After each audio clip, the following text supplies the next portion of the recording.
Boa noite a todos. Vamos aproveitar esse instante que todos nós nos encontramos reunidos, encarnados e desencarnados, buscando em nossos corações, em nossas mentes, na nossa boa vontade de nos transformarmos em seres melhores, a figura do Mestre Jesus.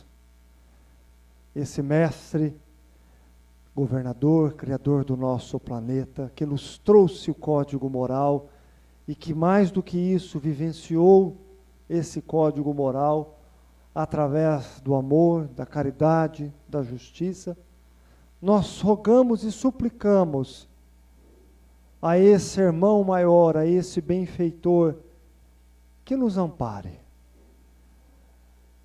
que olhe por nós com o seu amor, com a sua mansuetude, e que possamos também fazer a nossa parte.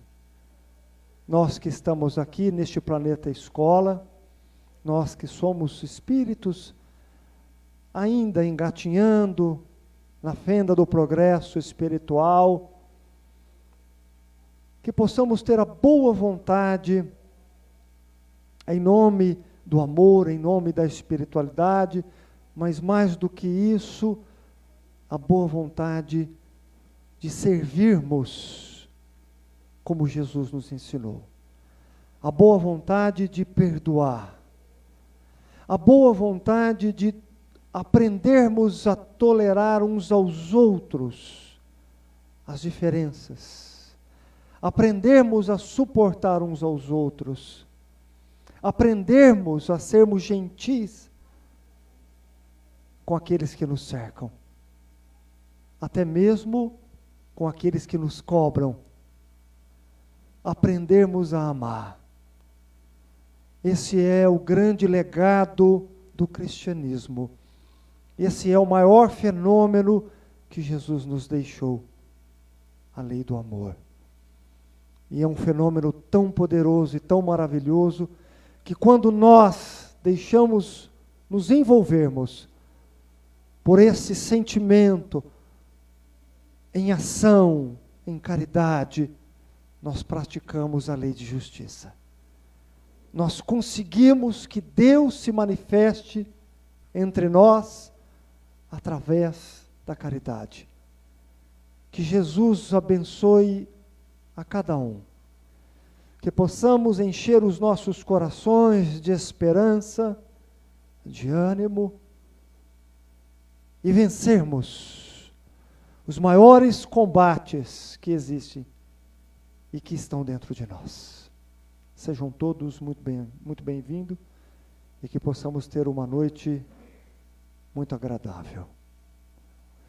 Bom, hoje nós temos a presença mais que especial, digo isso, e não vou falar que era do Caminho do Progresso, porque eu sei que ela anda em todos os centros espíritas, em todos os centros espíritas. Então ela é um pouquinho de cada casa, fazendo esse trabalho que ela já vem fazendo há muitos e muitos anos, mais de 20 anos, a minha amiga Denise Forlan, que a gente tem o prazer de receber aqui, e ela vai falar de um assunto muito, muito importante, delicado, que nós estamos vivenciando, né?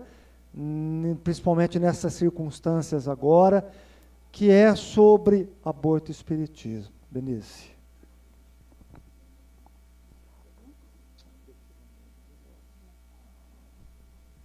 Boa noite a todos. É sempre uma alegria muito grande estar aqui com vocês. Eu sei que o tema desta noite não é um tema assim muito light, um tema muito agradável, porque as pessoas gostam muito quando se fala de amor, quando se fala de caridade, quando se fala de benevolência. Mas as pessoas não gostam muito quando nós falamos de coisas que nos cobram, que nos deixam alertas. Mas nós estamos, como o Eduardo acabou de falar, nós estamos vivenciando agora no Brasil, está no Supremo Tribunal Federal um julgamento para ver se eles se consegue ou se não consegue, porque tem muita gente lutando para que deixe de ser crime o aborto no Brasil. Nós não estamos aqui para fazer julgamentos de quem aceita e de quem não aceita. Nós estamos aqui para entender o que os Espíritos nos ensinam sobre o aborto. E nós vamos direto na questão 358 de O Livro dos Espíritos, quando Kardec faz uma pergunta muito simples. Constitui crime a provocação do aborto em qualquer período da gestação? Por quê? Porque hoje está se lutando, está no Supremo até 12 semanas. Mas veja bem, Kardec, como ele pergunta, em qualquer período da gestação? E os Espíritos respondem, há crime sempre que transgredis a lei de Deus. Uma mãe, ou quem quer que seja, cometerá crime sempre que tirar a vida a uma criança antes do seu nascimento. Por isso, que impede uma alma de passar pelas provas a que serviria de instrumento o corpo que estava se formando. Então, quando se pratica o aborto, além de os Espíritos dizerem que não importa quanto tempo, é crime, porque está se tirando a oportunidade de um espírito reencarnar, viver neste planeta. Segundo a Organização Mundial da Saúde e a Organização Pan-Americana de Saúde, pasmem, são feitos aproximadamente 55 milhões de abortos por ano.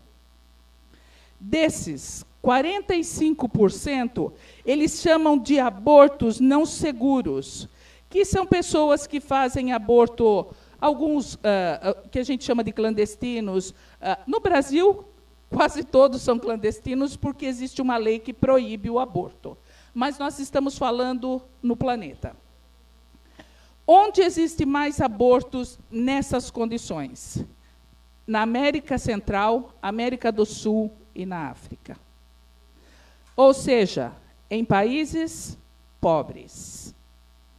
Bem, como nós estamos vivendo esse momento, esse julgamento, esses juízes fazendo a parte deles, e também a sociedade civil e sociedade religiosa está se manifestando, mas nós sabemos que existem 3 que são os principais argumentos que a cada dia estão buscando o convencimento da população, o convencimento das pessoas, em todos os setores da sociedade, para que as pessoas fiquem ou sejam a favor do aborto. E o que é pior de tudo, a cada dia que passa, estão ganhando mais força. Bem, e quais são esses argumentos usados? Eu falei para vocês 3. O primeiro deles, vocês já devem ter visto, porque esse é o símbolo das feministas, que querem o aborto. E o que elas alegam? O primeiro argumento é que a mulher tem o direito de dispor do seu corpo livremente. O corpo é meu, eu faço o que eu quero. Então, esse é o slogan.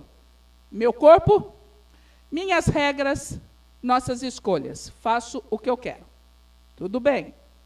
Eu vou apresentar as 3 para vocês e depois eu vou apresentar os 3 argumentos que eu tenho baseadas na doutrina espírita contra. Tá bem? O segundo argumento é o aborto eugênico, ou ele também é chamado de caridoso. O que é eugenia? Eugenia é uma ciência que ela estuda, ela trabalha para manter as condições favoráveis. Favoráveis o quê? A reprodução humana, do ser humano, da raça humana, mas ela não quer só a melhoria genética desses humanos. Ela também defende a possibilidade de evitar nascimento de bebês, de crianças que sejam portadoras de deficiências físicas ou mentais. Esse método, eu não sei se vocês lembram, houve uma guerra que terminou em 1945, em que os nazistas também faziam isso, só para não ser esquecido. Tá? O terceiro argumento, eu não sei se vocês notaram na foto, vocês estão vendo essa foto? Essa é uma criança anencéfala, que eles falam, olha, é melhor tirar porque não vai sobreviver, mas olha o tamanho desse bebê.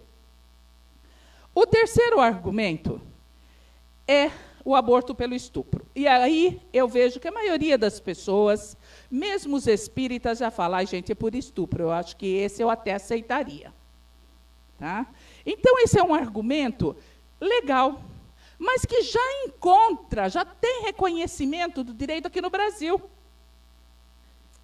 Se a mulher for estuprada, se for comprovado estupro, se ela tem um boletim de ocorrência, ela pode entrar com um pedido em juízo para que o bebê ou o feto seja retirado. Como eu falei para vocês, eu não estou aqui para julgar nem quem faz o aborto, nem quem é a favor do aborto. Nós estamos aqui para esclarecer sobre o aborto na visão da doutrina espírita. Então, nós vamos agora rebater esses 3 argumentos que eu apresentei para vocês. Que o primeiro deles, vamos voltar, é o direito da mulher. Argumento principal que hoje é usado, se vocês não sabem, o principal é esse daí. É meu corpo e eu faço dele o que eu quiser. Tudo bem. Só que nós vamos lembrar uma coisa. Elas usam esse como eu sou dona do meu corpo, então, se eu estiver grávida, o bebê é minha propriedade. Ele é meu. E eu faço dele o que eu quiser. E vai depender de mim se eu vou deixá-lo viver ou se eu quero que ele morra. Nós precisamos entender uma coisa muito simples. Não há dúvida quanto ao direito da mulher em escolher ser mãe ou não. Não tem dúvida. A mulher tem o direito de escolher se ela quer ser mãe ou não. Mas acontece que hoje nós estamos com a ciência muito evoluída, nós temos muitas condições de se evitar um filho. Então, hoje, existem inúmeros métodos contraceptivos. Inúmeros. Existe a pílula, existe a camisinha, DIU, existe a vasectomia, laqueadura de trompas, gels. E sabe o que é mais interessante de tudo? Tem os métodos contraceptivos gratuitamente nos postos de saúde. Pode não ter dinheiro para remédio, mas tem para camisinha e para pílula. Então, quando uma pessoa fala, eu engravidei porque eu não tenho dinheiro, isso não é verdade. Então, essa mulher, ela tem realmente o direito de escolha, é dela em ser mãe ou não. Mas, a partir do momento que ela engravidou, daí já a coisa é diferente. Aí já existe também um outro ser.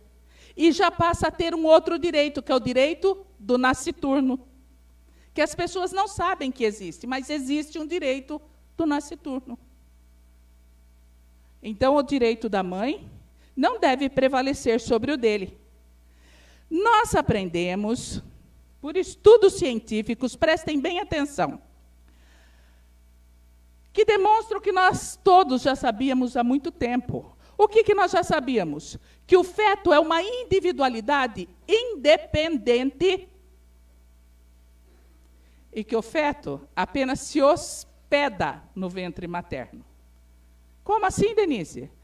Tanto ele só se hospeda que depois de 9 meses ele tem que sair. Ele não é parte do corpo da mulher.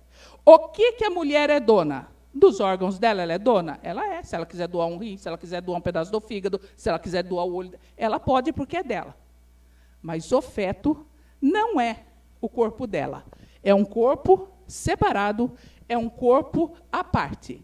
Então, hoje se comprova que o corpo do bebê, o feto, não é parte do corpo feminino. Portanto, meu corpo, meus direitos, minha vida, cai por terra, porque não é dela.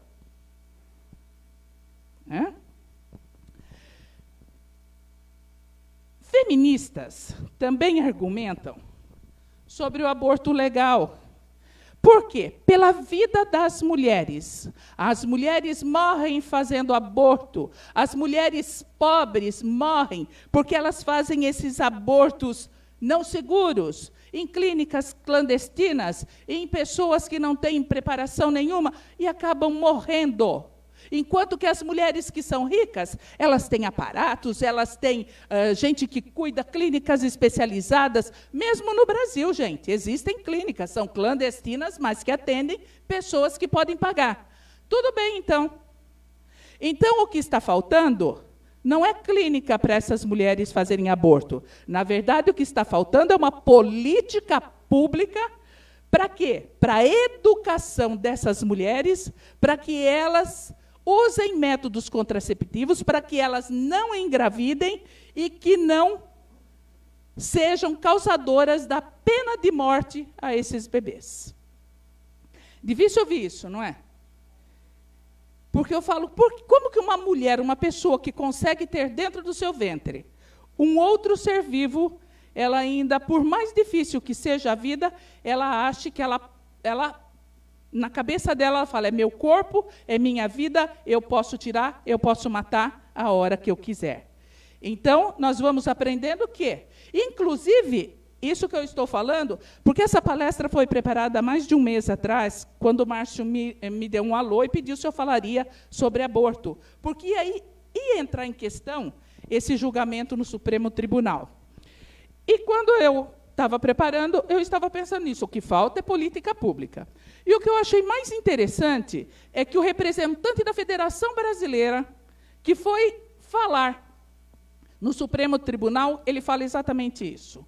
O que está faltando no nosso país são políticas. Políticas do quê? Política pública para educar as pessoas, para ensinar as pessoas. Bem, o segundo argumento, lembra que eu falei para vocês? É o eugênico ou o piedoso. Eu acho tão bonito, gente, falar que matar, tirar um feto, um bebê, é piedoso. Principalmente nessas condições. Por quê? Porque eles querem uma raça melhor. Eu não sei se vocês sabem, mas tem muitas mulheres que elas fazem um exame, ou vários exames, depende, para saber se o bebê tem alguma deformidade. Não pensa que é ultrassom, não. São exames, às vezes, muito invasivos, com agulha, para tirar líquido amniótico, para ver se o bebê tem síndrome de Down. Para depois fazer o quê? Aí eu não quero. Gente, eu não quero uma criança deficiente na minha família. Olha, aquela criança ali não tem braço nem perna, também não vou querer, não, gente. Mas Kardec faz uma pergunta para os espíritos. Que objetivo visa a providência criando seres desgraçados? Gente, desgraçados não é nesse contexto que a gente usa hoje, tá? E muito menos o que ele continua, como os cretinos e idiotas. Quando a gente ouve uma pergunta dessa, fala, Kardec era terrível. Olha que vocabulário horroroso. Mas era o que ele tinha na época dele. 1857, para eles, era normal chamar de cretino uma pessoa que tinha uma deficiência mental e desgraçados pessoas, porque naquela época, pessoas que não tinham membros, que nasciam aleijadas, elas eram deixadas às margens da sociedade. Então, não se choquem com a pergunta, tá bom? Mas prestem atenção na resposta. Os que habitam corpos de idiotas são espíritos sujeitos à punição.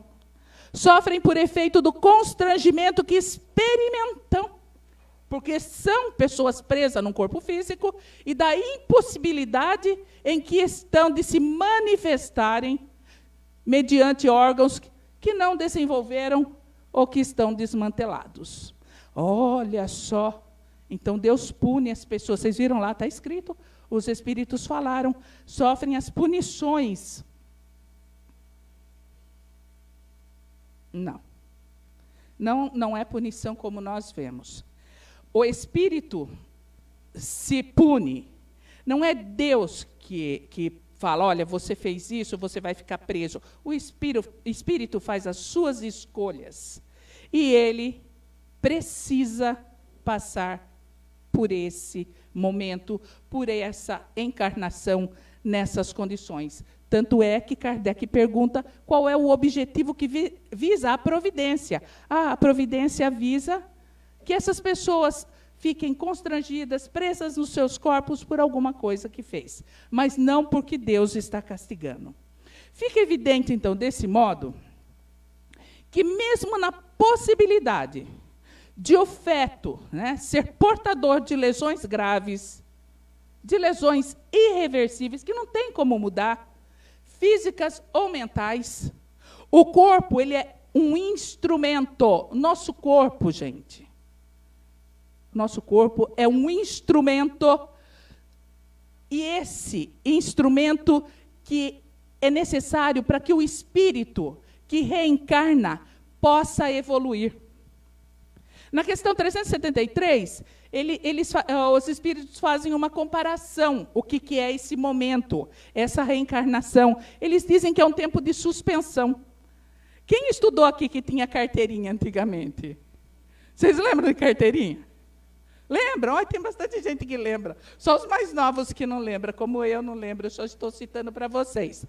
Mas, para vocês se lembrarem, eu não lembro disso. Quando fazia qualquer coisa errada, lá, vinha carimbado, ficava suspenso. A pessoa estava suspensa por algum tempo, 1 dia, 2 dias, sei lá, dependia do crime que a gente fazia na escola, e qualquer coisa era crime naquela época na escola. É o que acontece com o espírito. Olha, não fez umas coisas muito certinho, ele vai ficar um tempo suspenso. Mas é importante que haja suspensão? Claro que é. Quando a gente era suspenso, gente, a gente tinha tanto medo de errar de novo, é a mesma coisa que acontece com os espíritos.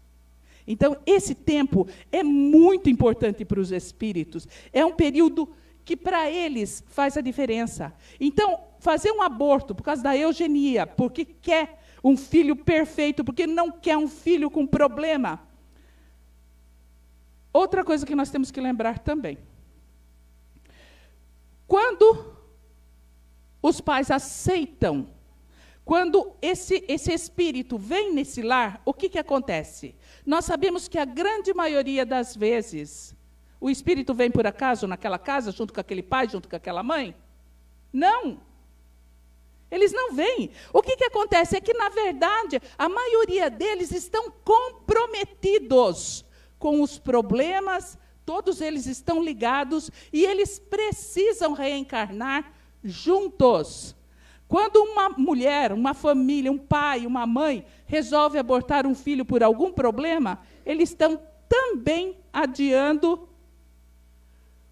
o seu resgate, a sua reparação aqui na Terra. E tem um outro detalhe muito importante, quando se fala em eugenia, em se tirar um feto, um bebê, por causa de algum problema físico ou mental. Você faz todos os exames, seu filho é perfeito, seu filho nasce. Seu filho nasce lindo, maravilhoso, mas ele tem 1 aninho, ele tem uma meningite. Já ouviram falar? O que acontece com criança que tem uma meningite muito forte? Ela pode ficar cega, surda, paraplégica, tetraplégica. Ah, é? É. E aí, você faz o quê? Não dá para abortar. O que você vai fazer com ela, então? Você tem uma criança perfeita. Ela sai na rua, ela é atropelada. Ficou paralisada. Teve um problema seríssimo. O que você faz com ela? Não, eu sou a favor da eugenia. O que você faz com essa criança? Qual é a diferença? Bem, o terceiro argumento é o argumento pelo estupro, que eu até comentei com vocês, que as pessoas ainda são mais... têm maior aceitação quando se fala que é pelo estupro. Mas seria justo nós fazermos uma pergunta. Foi a criança que cometeu o crime? Foi o bebê que cometeu o crime? Não, então por que imputar-lhe uma responsabilidade que não é dele? Um delito que ele nem tomou parte, condenando esse bebê, esse feto, à morte. Hein? Ah, Denise, mas é que é uma violação, é uma coisa muito triste para uma mulher. Com certeza. Quando ocorre uma gestação por estupro, e eu assumo, é uma das maiores violências que existem contra a mulher. É o estupro. Mas, mesmo assim, a posição espírita deveria ser contrária ao aborto. Tá? E eu vou explicar por quê. Mesmo nós sabendo que existe respaldo da justiça para que faça esse aborto. No caso do estupro, quando a mulher não se sente, olha, eu não vou ter coragem de criar essa criança, eu não quero nem ver a cara dessa criança quando ela nascer, eu não vou suportar pegar no colo uma criança que é vítima de uma violência. Então, o que nós precisamos exigir? Nós precisamos exigir que a sociedade e que os órgãos governamentais, que eles facilitem e que eles estimulem a adoção dessa criança nascida, ao invés de promover a morte legal. Eu vou fazer uma pergunta para todos vocês aqui. Existe acaso na Constituição Divina? Existe? Não existe acaso na Constituição Divina. Existem milhares de casais querendo engravidar. Não existem? Agora, vocês imaginam, uma mulher que é vítima de estupro, ela engravida. Vocês acham que a junção dessas duas células foi um acaso da natureza? Ou que existia um propósito em tudo isso? Ai, Denise, isso é muito simplista. Não, não é muito simplista. Se não existe acaso na natureza e houve a concepção, é porque existia um propósito e nós ainda não entendemos qual é ele. Nós temos que entender que o direito à vida ele está naturalmente acima. O direito à vida desse bebê está acima do ilusório conforto psicológico da mulher. E eu fico pensando, como pode ter conforto psicológico uma mulher que tira um feto, um bebê? Na questão 880 do Livro dos Espíritos, Kardec, ele é muito enfático quando ele faz essa pergunta, qual é o primeiro de todos os direitos naturais do homem? E os espíritos respondem, o de viver. O de viver.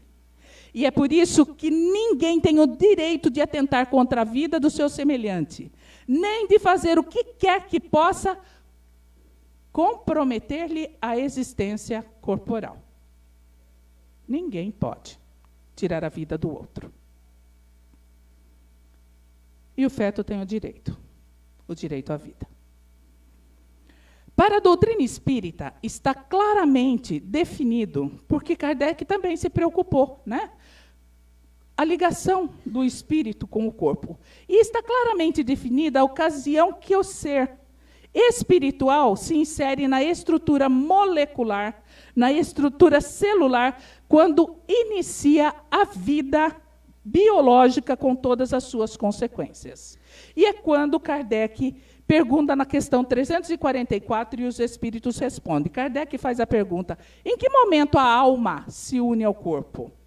Quando é que a alma se une ao corpo? Eu acho que é a única doutrina que tem esse questionamento com uma resposta tão inteligente. E os espíritos respondem, a união começa na concepção. 2 células só, hein? Quem mostrava muito bem isso era um geneticista que ele faleceu semana retrasada, ele trabalhava aqui em Campinas. Ele era... Isso, o Romário. Eu acho que alguém conheceu ele? Só você? Só nós? Foi seu professor? Fantástico.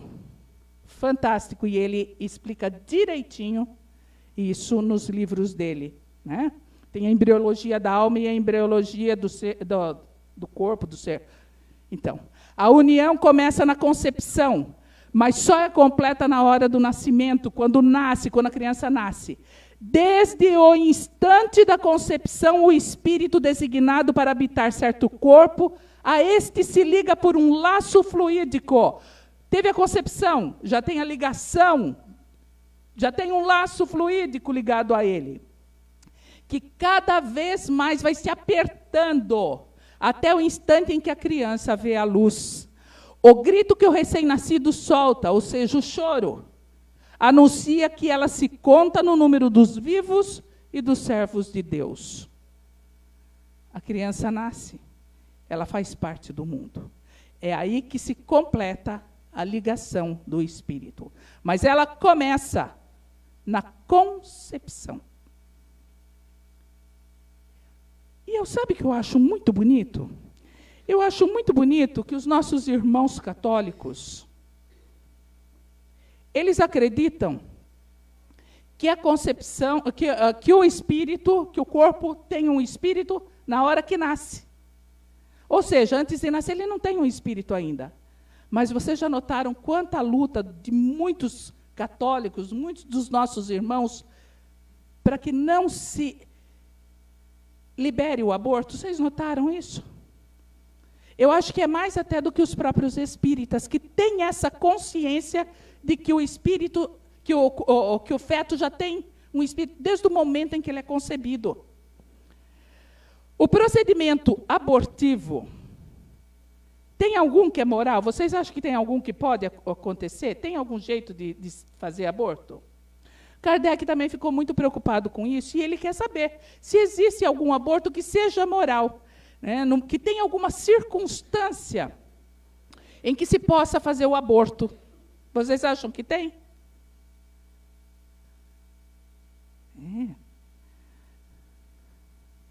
Dado o caso que o nascimento da criança pusesse em perigo, vejam bem, a vida da mãe, haverá crimes, presta atenção na palavra que eu vou falar para vocês, em sacrificar-se a primeira para salvar a segunda. Olha como Kardec usa a palavra. Kardec ele não usa a palavra interromper a vida, não. Sacrificar esse feto. E aí os espíritos respondem que é preferível que se sacrifique o ser que ainda não existe a sacrificar-se o que já existe. E aí, gente, aí acontece que muitos espíritas e muitas outras pessoas também veem uma brecha. Olha lá o que os espíritos falavam: sacrificar aquele que ainda não existe. Mas ele existe. Ele não existe contando como uma pessoa que já está sendo contada entre os humanos. Mas ele já existe porque ele tem vida. Ele já tem uma ligação espiritual desde o momento da concepção. Ele só não é um número ainda. Se tivesse uma pessoa grávida sentada aqui, eu contaria o bebê que está dentro da barriga dela? Não. Eu contaria a mãe e não o bebê. Por isso que eles falam. Então, nós não podemos achar uma brecha nessa palavra para dizer que o espiritismo aceita, sim, o aborto. E eu tenho visto isso. Olha, está lá um que não existe. Aí nós voltamos na questão 358, que ele fala que qualquer um que atentar contra a vida estará cometendo um crime sempre que tirar a vida de uma criança antes do seu nascimento. Então, não é brecha. É um modo de falar. E não oportunidade para que se haja aborto em outras ocasiões. Né? Então, é muito difícil. Nós queremos debater sobre isso, mas é o que está na doutrina. Nós lembramos que desalojar o feto, ou seja, o aborto, é uma forma violenta do rompimento, da separação da ligação que já existe entre o feto e a mãe. Quando eu fui preparar essa palestra, eu terminei ela num domingo de manhã. Meu esposo entrou na sala e eu falei para ele, eu estou nauseada. Ele falou, por quê? Eu falei, porque eu acabei de preparar uma palestra sobre aborto. Algum de vocês já foi pesquisar aborto no YouTube? Algum de vocês já foi ver vídeos e fotos de abortados? As pessoas pensam que estão tirando qualquer coisinha. Um fetinho desse tamanho fica, às vezes, 2 horas se mexendo, se ele sair inteiro. Mas a grande maioria das vezes, o feto não sai inteiro. Ele é retirado num aborto por sucção e ele é despedaçado. Ou ele é tirado, vocês podem notar. Vejam bem essa imagem. Ela pode ser tirada com pinças, sendo cortados pedaços por pedaço, porque às vezes o feto já está grande. E o último que tiram é a sua cabecinha. Está sendo divulgado agora contra o aborto um vídeo que foi feito há muitos anos atrás de um ultrassom da hora do aborto. E o bebê, ele faz de tudo para fugir, para se esconder, para que não se tire ele do ventre da mãe. E as pessoas acham que não é nada. Ele não existe ainda. Então, eu posso tirar quando eu quiser. Né?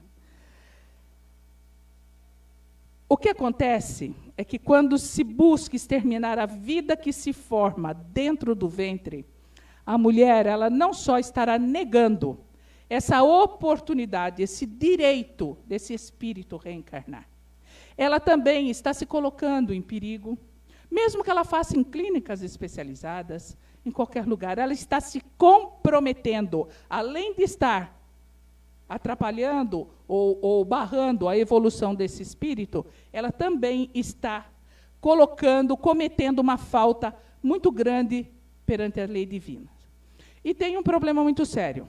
Uma mulher que faz um aborto, ela pode ter o útero perfurado, ela pode ter hemorragia, ela pode não poder mais ter filho, ela pode ter problemas psiquiátricos muito grandes, que hoje estão fazendo trabalho sobre isso e comprovando que muitas mulheres que abortam ficam depois com problemas depressivos, problemas de culpa e, às vezes, problemas psiquiátricos seríssimos. Então, o que elas estão fazendo é uma coisa que está, além de tirar a oportunidade daquele espírito, está também comprometendo a si própria. Ah, Denise, mas esse espírito ele vai ter oportunidade de reencarnar novamente. Claro que vai. Com certeza ele vai. Porque Deus é bom. E, às vezes, esse próprio espírito volta como filho dela mais para frente, numa próxima oportunidade. Mas fazer o aborto é uma questão de muita responsabilidade, gente. Tem aquela história do médico que a mulher chega apavorada, chega com o bebê no colo. E ela fala para o médico, para o ginecologista, eu estou grávida. Doutor, eu preciso da sua ajuda. Eu preciso abortar. E o médico olha para ela, o ginecologista, olha para ela e fala assim, olha, eu acho que eu posso te ajudar. Ela falou, já ficou contente, se ele pode me ajudar, que bom. Eu sugiro que a senhora mate esse bebê que está nos seus braços. Porque pense bem, se a senhora matar esse bebê que está no seu colo, a senhora vai ter uma gravidez tranquila, a senhora vai poder descansar. Quando o seu bebê nascer, vai estar tudo bem. Mas, doutor, pelo amor de Deus, matar uma criança é um crime, doutor, não pode isso, é horrível. Ele fala, exatamente. Não importa se ela está nos seus braços ou se ela está no seu ventre, o crime é o mesmo. Então ele ri para a mulher, porque ele vê que ele convence ela, e ela entende que a vida nos braços ou no ventre é uma coisa só. Nós precisaríamos aprender isso, que não é porque está fora que ela é mais importante do que aquela que está sendo gerada. E esse é o grande problema das pessoas, que é um ditado muito antigo. O que os olhos não veem, o coração não sente. Não estou vendo, não existe. Então é mais fácil eu tirar o que eu não estou vendo. Por que não ao aborto? Por que não deixar de ser crime? Gente, cada um faz o que quer da sua vida. Todos nós temos uma coisa maravilhosa que se chama livre-arbítrio. Mas por que eu prego não ao aborto? Alguns vão dizer assim: ai, Denise, é melhor não fazer o aborto. Sabe por quê? Porque quem faz aborto vai para o inferno depois. Deus castiga quem faz uma coisa dessas. Porque o primeiro pensamento é o que vai acontecer com Deus. Porque sabe que a consciência, a consciência, olha lá, as leis divinas, sabe que está fazendo alguma coisa errada. Então acho que Deus vai castigar. Seja homem, seja mulher. Por que homem, Denise? Porque eu não sei se vocês sabem, mas para gerar uma criança precisa também do homem. Né? Então, a responsabilidade também é do homem. Hoje nós estamos falando a mulher, porque são as mulheres que pedem e que acham que o corpo é dela e que elas podem fazer o que quer. Mas a responsabilidade também cai sobre aquele que concebeu aquele feto. Então, nós temos que ver que a responsabilidade não é só dela. Quanto ao castigo de Deus, que nós estávamos falando, nós temos que entender que ninguém vai para o inferno, ninguém vai lá ser condenado a ser devorados pelas chamas eternas para pagar pelo aborto que cometeu. Isso é bobagem. Nós espíritas somos melhores, nós não vamos para o inferno, nós vamos para o umbral. Eu adoro, gente. Olha que palavra bonita. Umbral. É mais chique, não é? Gente, nós só trocamos o nome. Continuamos com medo do umbral, como os outros têm medo do inferno. Só que os outros vão ficar para sempre, e nós vamos sair, né? Nós vamos fazer igual o André Luiz, fica uns 8 anos, 9 anos, paga a conta e, né? Por isso, nenhum de nós vai ficar assim, gente. Sabe por quê? Porque em tudo existem atenuantes e agravantes. E o que acontece? Tudo depende da situação. E Deus conhece as nossas deficiências, conhece as nossas intenções. Mas então uma mulher que pratica o aborto, ela não vai para o inferno? É óbvio que ela não vai para o inferno. Sabe por quê? Nós só pensamos isso porque nós esquecemos dessa frase maravilhosa de Pedro, capítulo 4, que é o amor que cobre a multidão dos pecados. Mas então não vai para o inferno, não tem problema nenhum? Sabe o que acontece? Nós temos que parar de acreditar que Deus vai punir, que Deus vai castigar, que Deus não é bom, que Deus é raivoso, que Deus é vingativo. Nunca. Sabe por quê? Porque esses atributos são nossos. Esses atributos são de espíritos imperfeitos que vivem em mundos imperfeitos como o nosso, mundos atrasados. Está escrito no livro Céu e Inferno, a punição nossa, o que vai acontecer com nós, não vai ser porque alguém escreveu alguma coisa contra nós, mas está lá dizendo que todos nós somos os árbitros do nosso próprio destino. Somos nós. Então não vai ter ninguém julgando. Mas nós temos que lembrar sempre dessa frase de Pedro. a multidão, ela cobre. O amor cobre a multidão de pecados. Então, por que não abortar, Denise? Bem, porque o aborto é um verdadeiro infanticídio. Vocês já pensaram? 55 milhões de abortos por ano, mais ou menos? Olha onde o Brasil está. Isso daí é dados do Washington Post. É um jornal americano. O Brasil tem, em média, 36 abortos por 1.000 mulheres. Olha só na Romênia. Quase 20% das mulheres grávidas resultam em aborto. Olha que tristeza. Não ao aborto, porque o aborto é um verdadeiro infanticídio.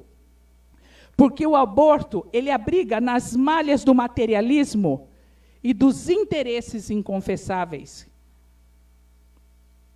Não ao aborto, porque nós devemos lembrar, gente, a primeira coisa que nós temos que lembrar, todo filho, toda criança é um empréstimo da providência, é um empréstimo sagrado que nós temos a oportunidade de receber. E como tal, um filho, ele precisa ser valorizado, ele precisa ser trabalhado no amor e no respeito. Por que não ao aborto? Porque, como eu já falei, a mulher não é dona da vida que está dentro do seu ventre. Ele é só um hospedeiro. Ele está passando um tempo ali. Ela não é dona da vida que foi gerada. E, na verdade, ser mãe é uma oportunidade, tanto para o espírito reencarnante, quanto para a mulher que está como mãe naquele momento. E, não sendo dela, esse ser que está crescendo, a mulher não pode dispor dele como se ele não existisse, porque ele não pertence a ela. Por que não ao aborto? Porque o aborto é a violação do direito básico que nos ensinam os espíritos, que é a vida. Por que não ao aborto, gente? Porque nós não voltamos a esse planeta. Nós não reencarnamos, que a maioria de nós estamos reencarnando.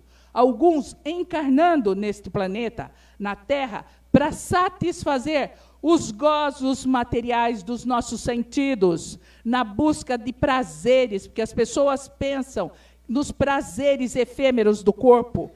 E o aborto, ele não deve ser, de modo algum, um método contraceptivo. Ai, estou grávida. Então vou abortar esse mês. Vocês já conseguiram imaginar se ele for aprovado? O aborto for aprovado no Brasil. Por isso que eu falo que é uma questão pública isso. Quem vai fazer o aborto? O SUS? Estou perguntando, me ajudem? É o SUS? É. Como são recebidas as crianças que nascem no nosso planeta, aqui, ou, vamos dizer aqui no Brasil? No corredor, não dá tempo de ser atendido pelo médico, não tem leito. Qual será a prioridade se for liberado o aborto no país? Olha, eu vim fazer aborto porque eu não quero ter filho. Ela passa na frente de alguém que vai dar à luz? Vocês já pensaram o caos que vai virar?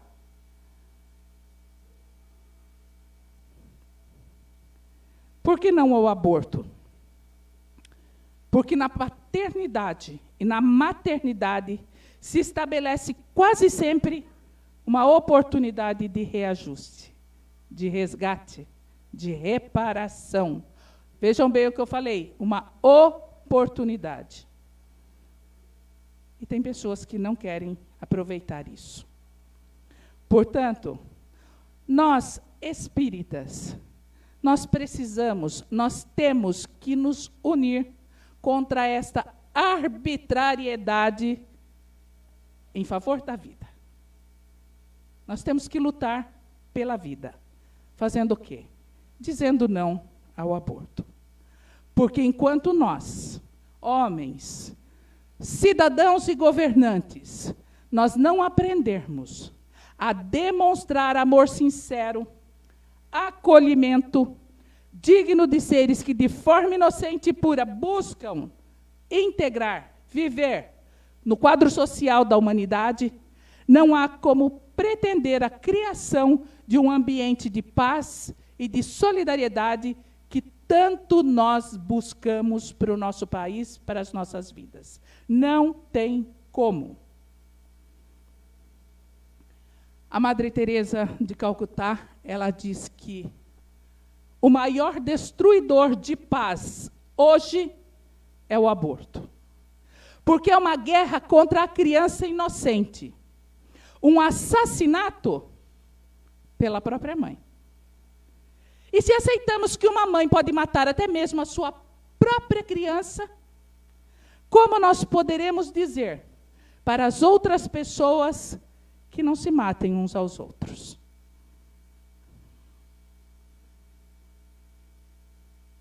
Como nós vamos fazer isso? Nós temos que amar, não pode matar um ao outro, mas pode praticar o aborto. Como nós vamos fazer isso? Eu vou encerrar deixando para vocês um vídeo. E esse vídeo, ele já veio, é do Plínio Oliveira. Alguém conhece o Plínio Oliveira aqui? O Plínio Oliveira era um palestrante espírita fantástico. Eu acho que a pessoa que eu mais tenho CDs em casa é do Plínio Oliveira. E um dia, na Federação Espírita Brasileira, ele fez uma homenagem muito bonita ao Chico Xavier, e ele encontrou o Raul Teixeira, e o Raul Teixeira falou para ele que ele parasse de fazer as palestras espíritas e que se dedicasse à sua carreira. Então, hoje, ele não faz mais as palestras cantadas e musicadas que ele fazia. Mas o Plínio Oliveira, ele tem uma história muito bonita para nos contar. E eu vou deixar vocês com ela.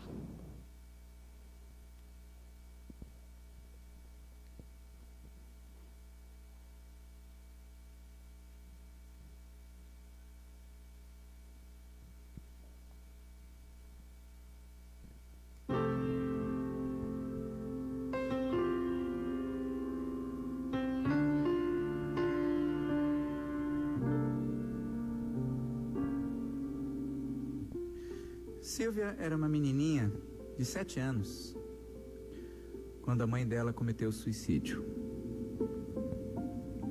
Então, ela foi morar com a avó, porque o pai, alcoólatra, tinha sumido no mundo. Mas a avó era esquizofrênica, daquelas de tirar a roupa e perambular pelas ruas da cidade. Às vezes, Silvia estava no banco escolar e a diretora da escola chamava para ir socorrer a avó correndo nua em torno da escola. Vivia com a avó e com um tio, e quando fez 9 anos de idade, o tio a violentou. Sem aguentar aquela situação de pobreza, dificuldade, ela preferiu fugir. Aos 12 anos, morava na rua. Aos 13 para 14 anos, ela se apaixonou, conheceu um rapaz e acabou engravidando. Mas ele não tinha certeza que o filho era dele. Ele dizia: você anda com tantos? Como é que eu vou saber? Se fosse uma época em que alguns sonham com uma época assim, as pessoas descartassem os seus problemas, uma gravidez indesejada, vai lá e tira, ela certamente teria sido estimulada a isso. Só que se ela fizesse isso, eu não estaria aqui cantando, porque eu sou o filho de Silvia. Então eu ando por aí falando para as pessoas, para meditar melhor acerca das escolhas, até porque optar pelo aborto não é optar pelo direito do seu corpo, é optar pela morte de alguém que deveria ser protegido. Eu compus essa canção para aqueles, como eu, que sonham com uma sociedade em que o que incomoda não seja descartado, seja amado e transformado. Eu sou a prova viva de que, se você disser sim para o amor, por mais difícil que seja a situação, tudo fica bem no final. Sim, quando eu tinha 8 meses de idade, minha mãe Silvia me entregou para minha avó paterna, que me cuidou o resto da vida. Aos 30 anos eu conheci minha mãe Silvia e pude agradecer a ela por ter me dado a chance de um dia estar aqui com o meu piano, perto de você, dizendo que o amor lava a multidão dos pecados.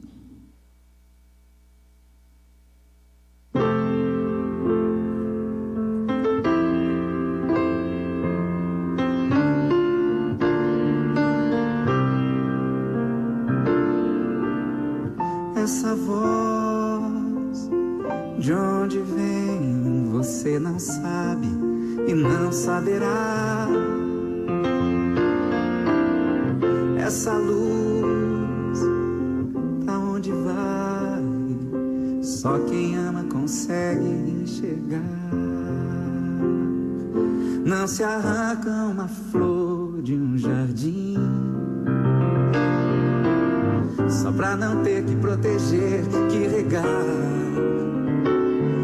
Uma vida é mais que um bem, é um dom. Quem é capaz de explicar é pra cuidar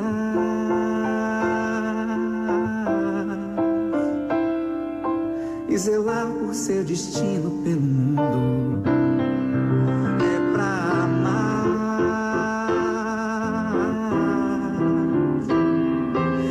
Seja pra viver só um segundo, é pra cuidar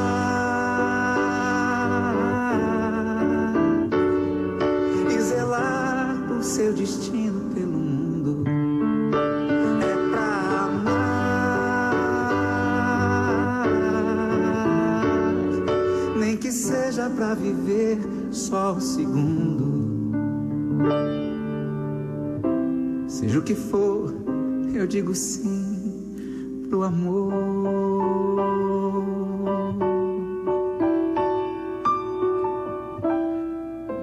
Eu digo sim pro amor.